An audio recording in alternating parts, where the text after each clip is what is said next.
sobre este tema que forma parte de una serie de temas de reforma política, desde mi punto de vista es lo menos conveniente, por varias razones. Es popular, pero institucionalmente y en términos de riesgo, inconveniente. Porque la pregunta primera que nos tenemos que hacer es lo siguiente: ¿importa o no la participación o tasas de participación en nuestros procesos electorales?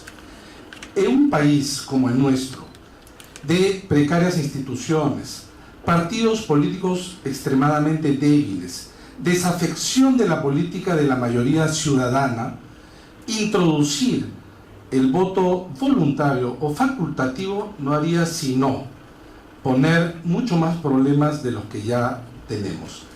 Si la pregunta es, no importan las tasas de participación, la repregunta es entonces, ¿hay un límite? Lo que quiero decir es, ¿hasta qué punto estamos dispuestos los peruanos a aceptar una tasa de ausentismo alto en un proceso electoral? Y me atrevo a decir que si es que eso ocurriera, no me equivoco al pensar que muchos cuestionarían la legitimidad de esos procesos electorales. Y con eso creo yo que hay que tener mucho cuidado. Cuando tenemos de manera comparada países como por ejemplo Colombia, es el país del voto voluntario de toda la vida. Dejemos de lado Haití, Cuba y otros que son parte del listado. En América Latina, y sistemas presidencialistas. Ojo, sistemas presidencialistas. En Colombia, quizá ustedes han estado en algún proceso electoral, yo varios, hay una diferencia además de la manera siguiente. Allí hay toda una cultura política de defensa del ausentismo como del voto nulo y blanco, que es totalmente distinto a nuestro. En Colombia, las tasas de participación en elecciones presidenciales puede llegar a la mitad y un poquito más. Pero en elecciones municipales, en promedio llega al 25%. Cuando digo promedio, algunos más y otros menos. ¿Estamos dispuestos a soportar eso? ¿Estamos dispuestos los peruanos y los partidos a aceptar cualquier tasa de ausentismo? Cuando la participación es a la democracia como la sangre al cuerpo. Es decir, sin participación no hay ciudadanía dispuesta a construir los sistemas institucionales. En el Perú hay que recordar que cuando no va a participar el 50%, se anula una elección. Se anula la elección. Quizá en Lima eso no es tan importante, pero se han anulado elecciones y procesos de revocatoria. ¿Estamos dispuestos a que esto se extienda? ¿O simplemente desaparecemos el argumento de la validez de una elección a partir del 50%? Hay que tenerlo en cuenta.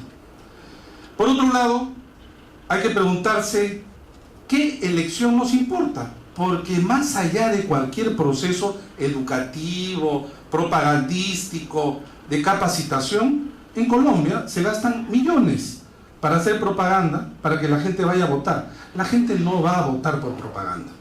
La gente no va a votar porque le dicen que es un deber cívico, que es algo importante. La gente va a votar, obviamente, por incentivos. Allí donde efectivamente una elección le resulta importante. Y entonces debemos abocarnos a pensar justamente los impactos. Impactos que también van entonces. ¿Estaríamos dispuestos a aceptar más o menos participación mediana en presidenciales y baja en municipales? Pero también la repregunta es, ¿en dónde baja? Hoy ya es participación baja o más baja comparativamente en la sierra, en la selva, en zona rural, en zonas pobres.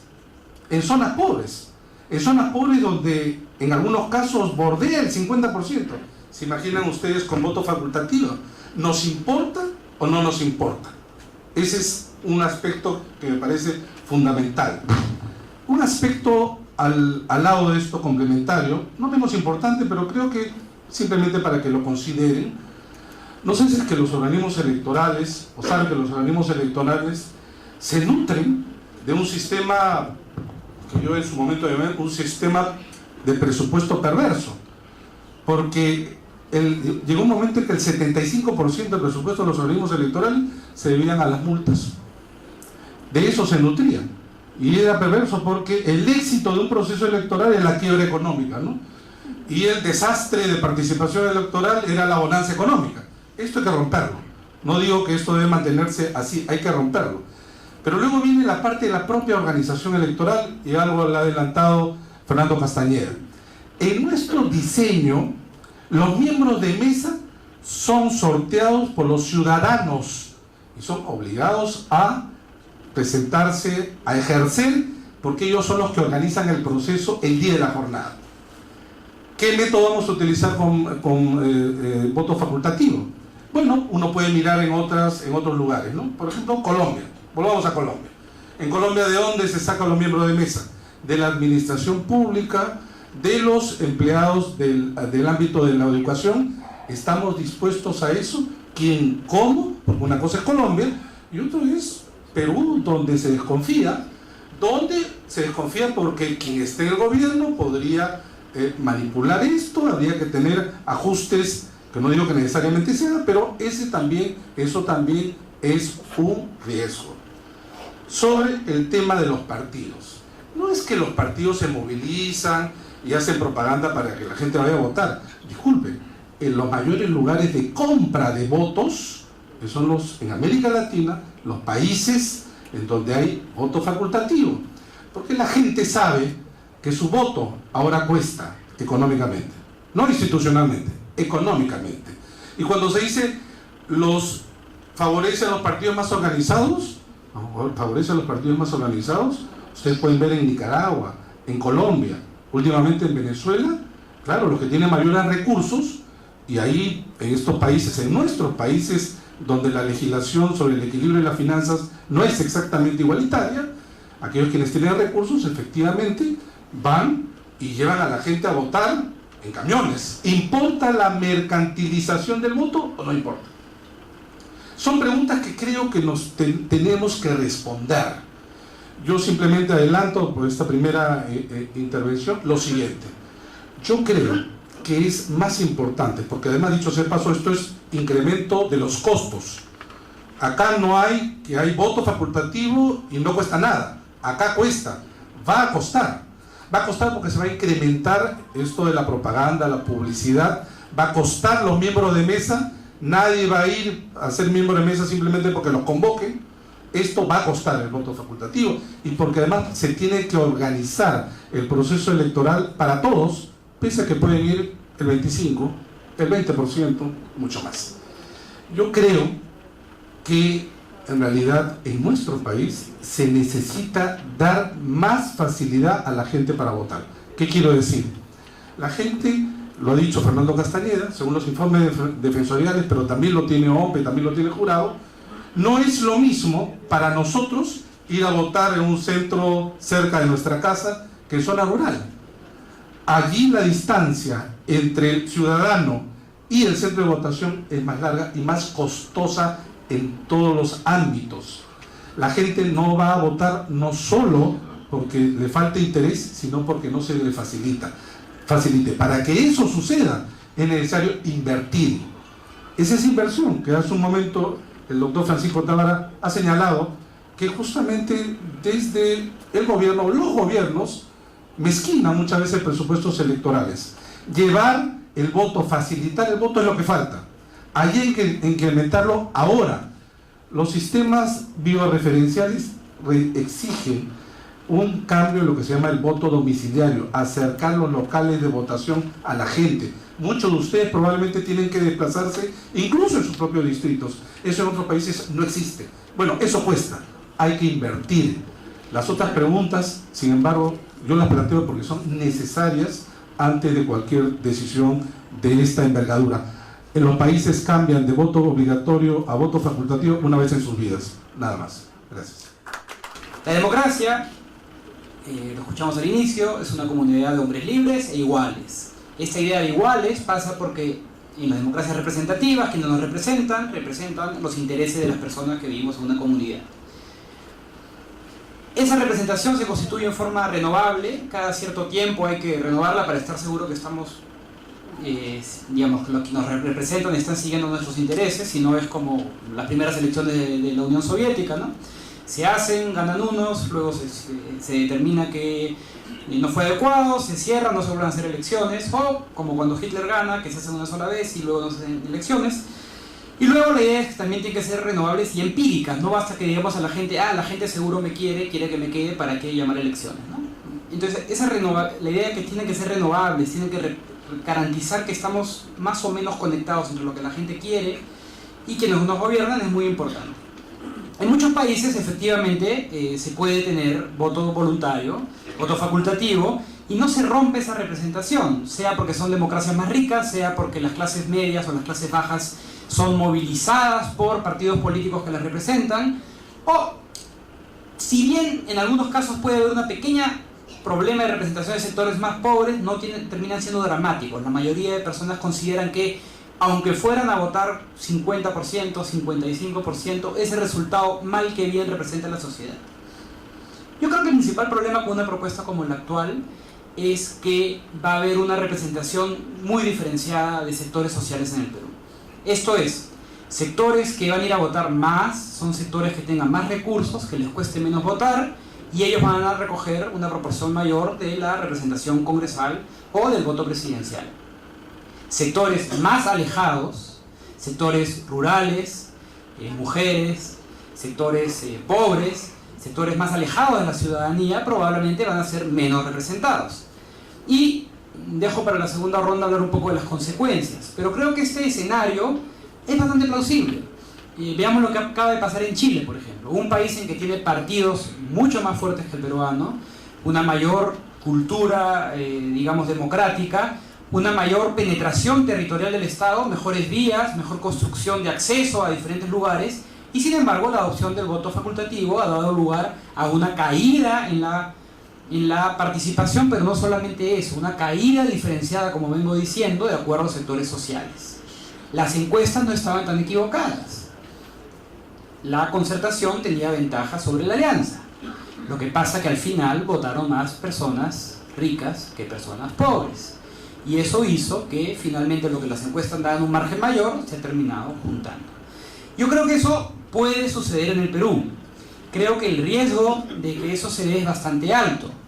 En el Perú no solo no tenemos partidos fuertes, sino que además tenemos un territorio todavía con zonas de muy difícil acceso, y no hablamos ni siquiera de la sierra de Huancavelica o Ayacucho, hablamos solamente de la sierra de Lima.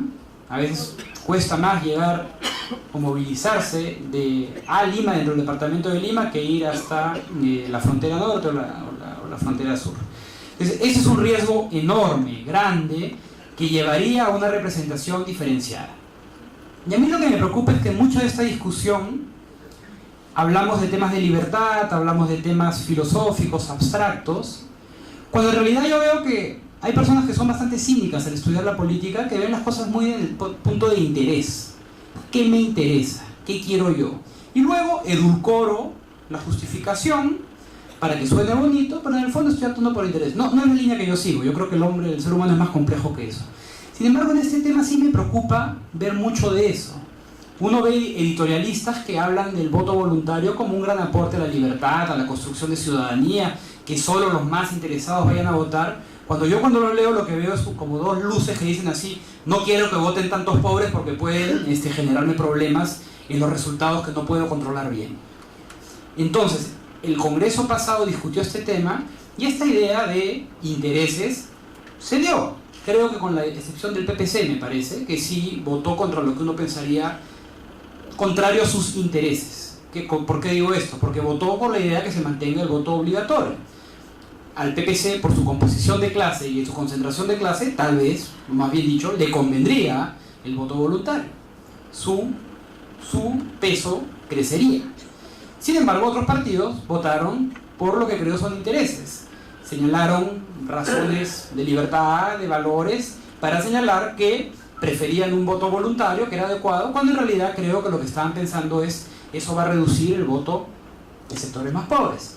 Y partidos que tienen más votos en sectores pobres como el nacionalismo o el fujimorismo, que tienen mayor llegada, mayor penetración en esos sectores. No digo adscripción necesariamente, creo que todos los partidos tienen bastante debilidad, pero tienen más llegada, representan mejor esos sectores, votaron en contra. Creo que es bien necesario sincerar la discusión y pensar seriamente qué es lo que va a pasar si esto se adopta.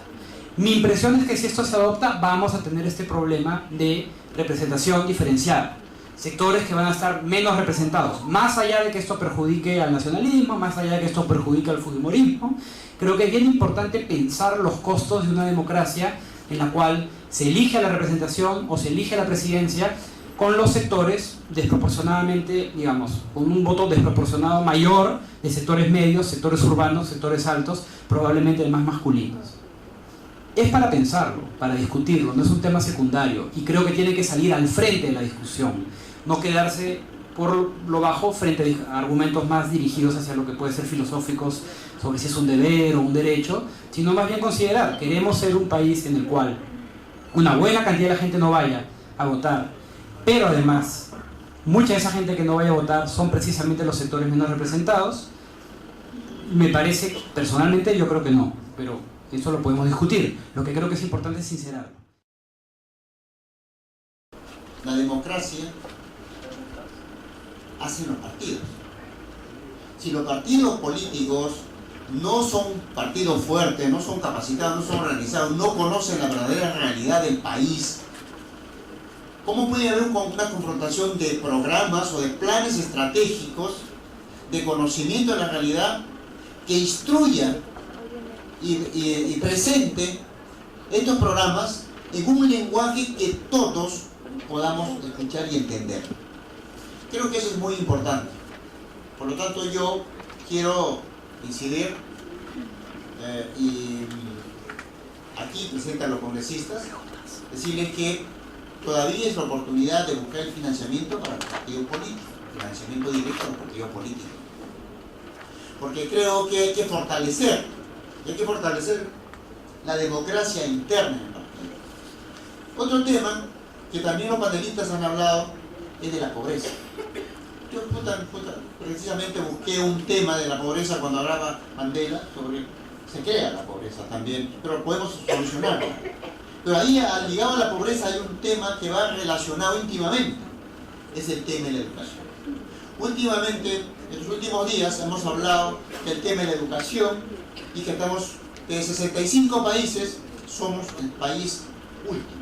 Y aquí creo que nos corresponde, también como dijo el CADE Ejecutivo 2013, uno de los temas importantes es mejorar la calidad de la educación.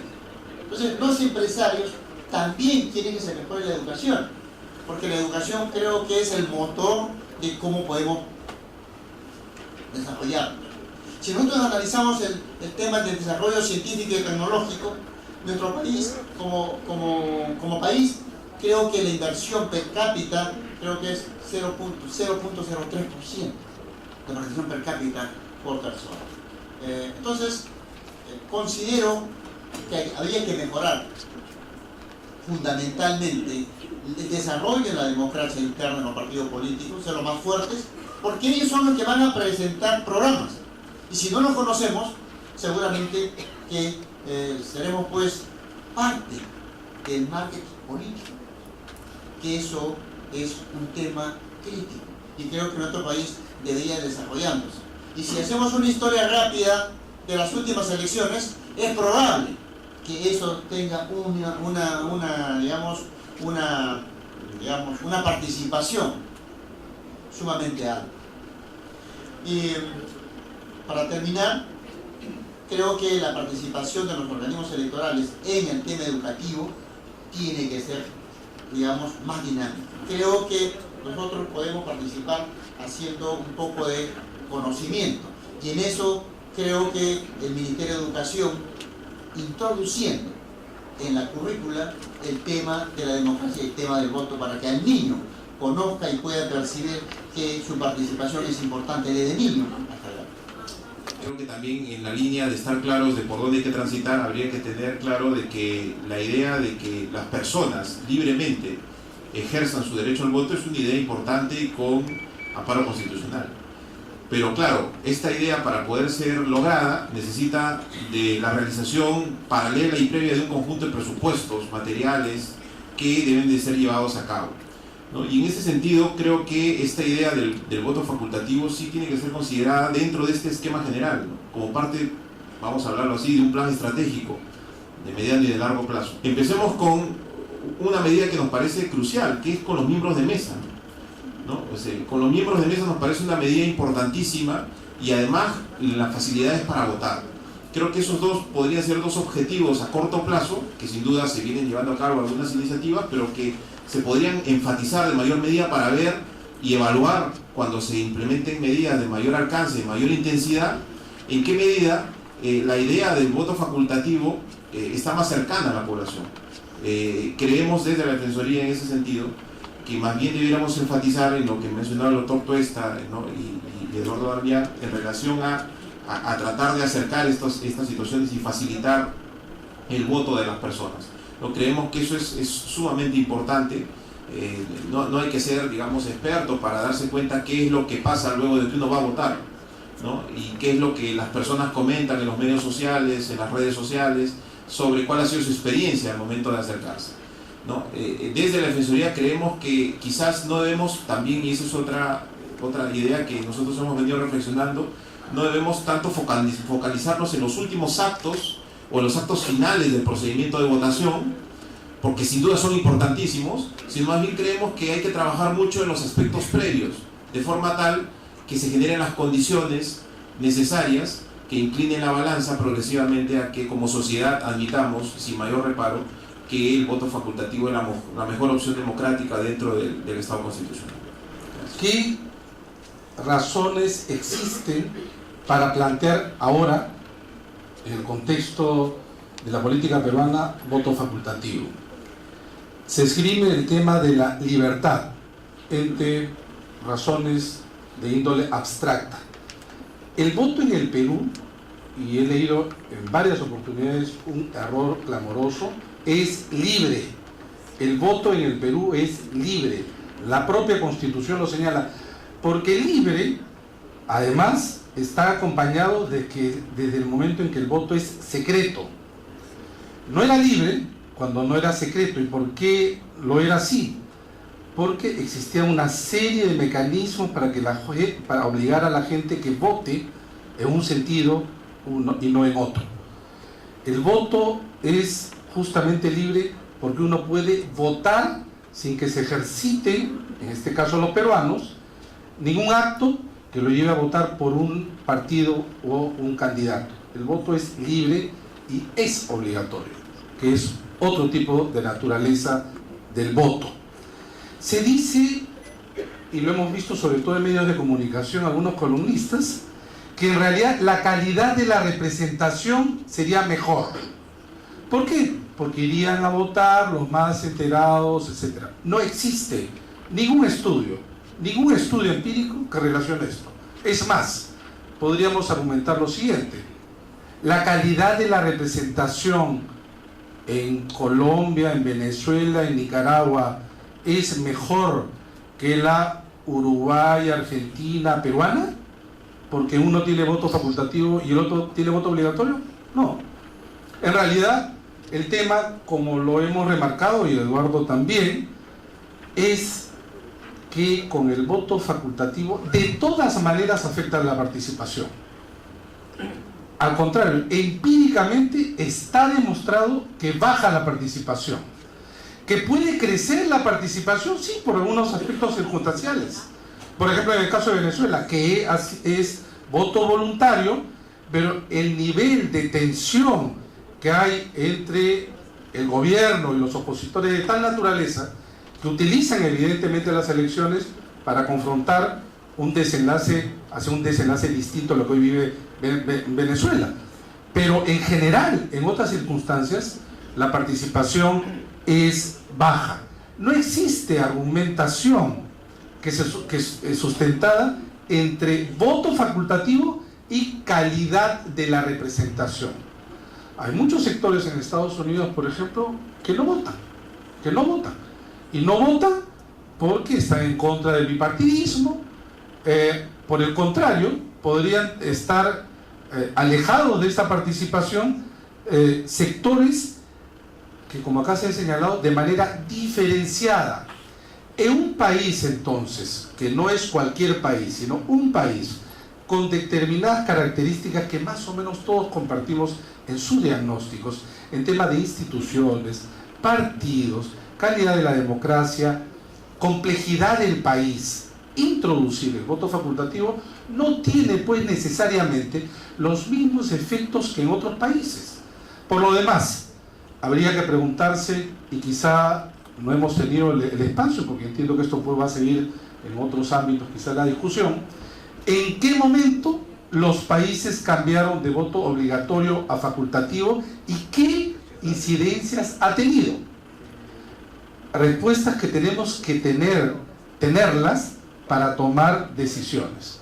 Repito, de mi punto de vista, por el contrario, hay que hacer esfuerzos por entender la participación y la falta de participación que hay ahora en el Perú, sin tocar el tema del voto obligatorio. Si el vínculo, en algunos casos en el Perú, que tienen los ciudadanos en general casi con el sistema político, es escasamente reducido al voto, si esto se rompe, la posibilidad de poder en esos espacios introducir una política ya no solamente informal, sino establecida en contra de las instituciones, crece.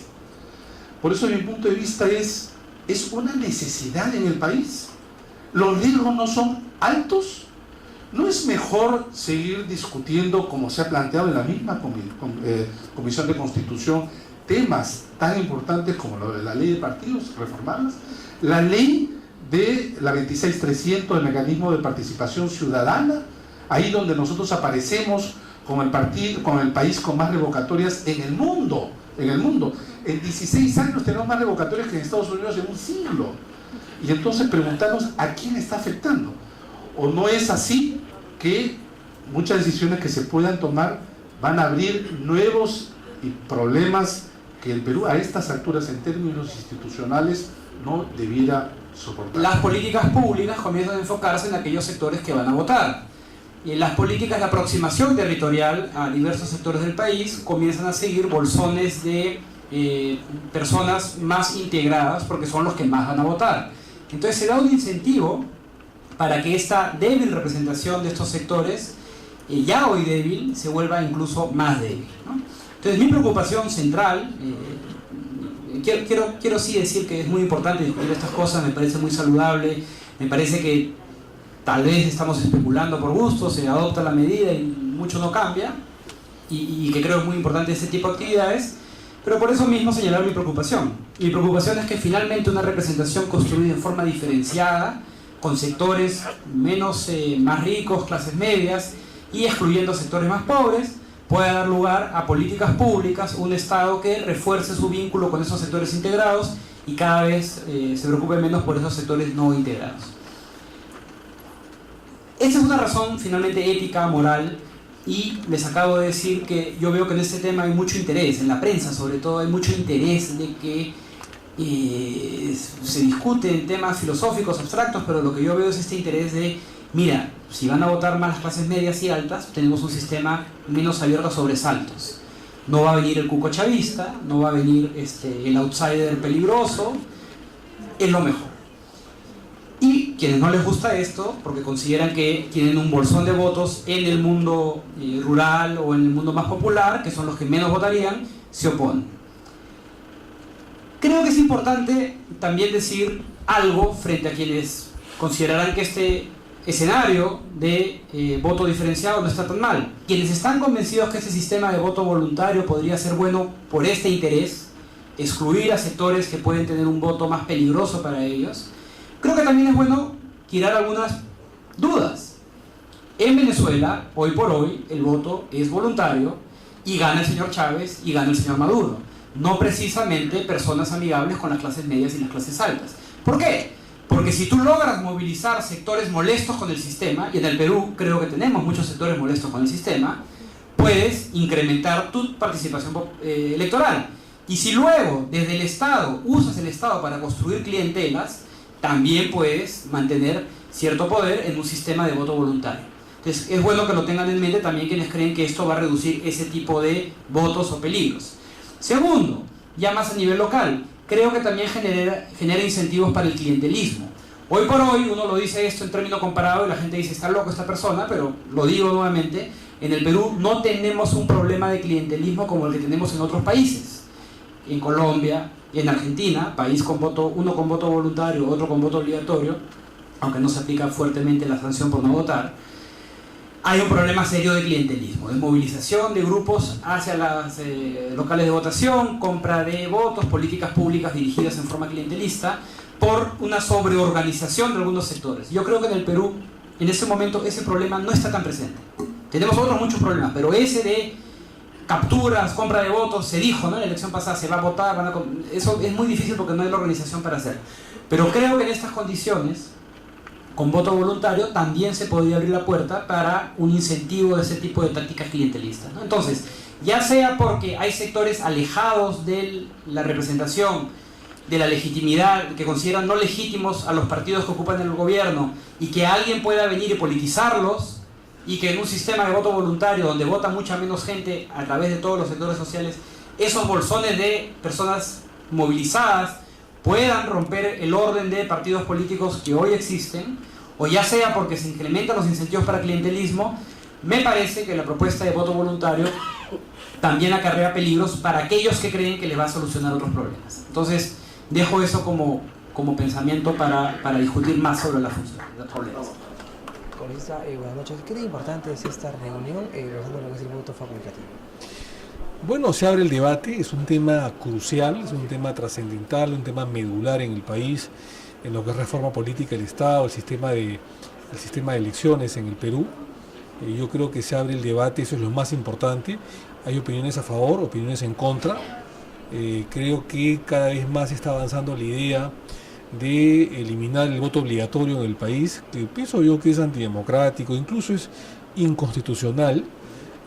Si es digamos una libertad, digamos, de todos los peruanos, no puede ser obligatorio, y si es facultativo tampoco puede ser obligatorio. Entonces creo que se vulnera el principio constitucional de la libertad individual de las personas, y yo creo que con el voto obligatorio se va a mejorar la calidad de la representación. El voto obligatorio es antidemocrático de por sí, es una norma, por eso digo, inconstitucional, pero en todo caso es cierto que tampoco podemos pasar de la noche a la mañana al voto facultativo, al voto voluntario. Hay ciertos riesgos que el día de hoy los técnicos han empezado a advertir, y somos nosotros los políticos que trataremos de evitar que esos riesgos se lleguen a consumar.